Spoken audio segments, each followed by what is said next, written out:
On July 26th, 2025, I almost died. I wasn't sure if I should share a video like this with you because you may ask, what does that type of story have to do with living a slow and simpler life? But it has everything to do with it. And I'll return to my series on slow living habits around the world at a later date, but I thought this message was more pressing to share. I'm making this video to demonstrate how life can be so fragile. And if we're not grateful for the simple moments, if we're always looking for bigger and better, or dreaming of some future distant goal, or even living trapped in our past, we miss out on the here and now. When I started the slow living journey over a year ago, it was because I didn't want to miss out on the treasure of life's simple moments anymore. So here's what happened. And I'll be sharing some very vulnerable and surprising images, so please be forewarned. On July 26th, I was out on my deck with Elvis, my dog, and another dog we were boarding. When I'm not creating content for YouTube, we run a pet boarding service. And honestly, animals have taught me a great deal about how to keep things simpler and stay in the moment. I was walking on the deck when I felt a sudden sting on my shoulder, and it was very painful. Within minutes, I was covered in hives and scratching from head to toe. I think I was in denial at that point about what was happening to me and thought that if I just took some allergy medicine, the symptoms would go away. But then I started swelling up everywhere and had a hard time breathing. At that point, I knew something was very wrong, and I'm thankful my son had recently gotten his driver's license and was able to rush me to emergency. It was the longest drive of my life, and things just kept going downhill. I managed to snap a photo of what I looked like in the car to send to my husband so he would understand how serious things were getting and that he needed to come home. In the hospital, I was immediately admitted and a team started working on me. I won't get into all the details in that room, but it was really bad.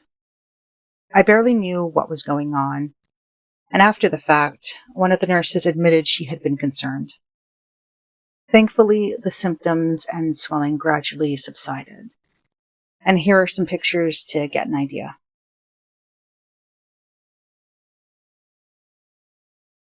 Hours later, I was sent home with an EpiPen and other prescriptions, and as I write this for you now, I'm still being monitored for any rebound effects.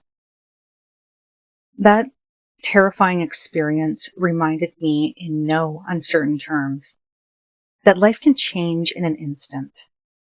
One moment I was enjoying the sunshine with the dogs, and the next I was fighting to breathe.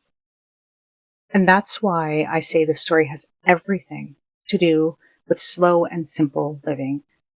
Because when we live in a constant rush, chasing achievements, numbing stress with noise, or convincing ourselves that busyness is the only way, we lose touch with what really matters.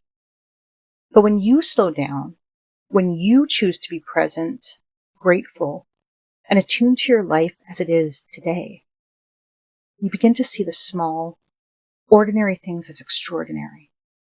And in the end, those are the things you'll wish you hadn't missed. For us, many of whom have spent decades holding everyone and everything together, choosing a simpler, slower life isn't a luxury anymore. It's a lifeline.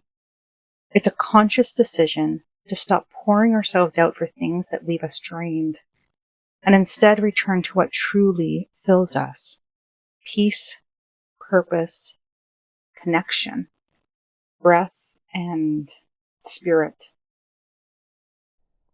And so given that, I'd like to leave you with this prayer I filmed for another video, which has really taken on new meaning for me due to the circumstances. Maybe it will hold meaning for you too, as you reflect on your own life and what truly matters. O great Spirit, whose voice I hear in the winds and whose breath gives life to all the world, hear me. I am small and weak. I need your strength and wisdom. Let me walk in beauty and make my eyes ever behold the red and purple sunset. Make my hands respect the things you have made, and my ears sharp to hear your voice. Make me wise so that I may understand the things you have taught my people. Let me learn the lessons you have hidden in every leaf and rock. I seek strength, not to be superior to my brother, but to fight my greatest enemy, myself. Make me always ready to come to you with clean hands and straight eyes, so when life fades as the fading sunset, my spirit will come to you without shame. I hope my story, as raw as it is, encourages you to stop waiting for the right time to live more meaningfully. Because life is precious, and it's happening right now.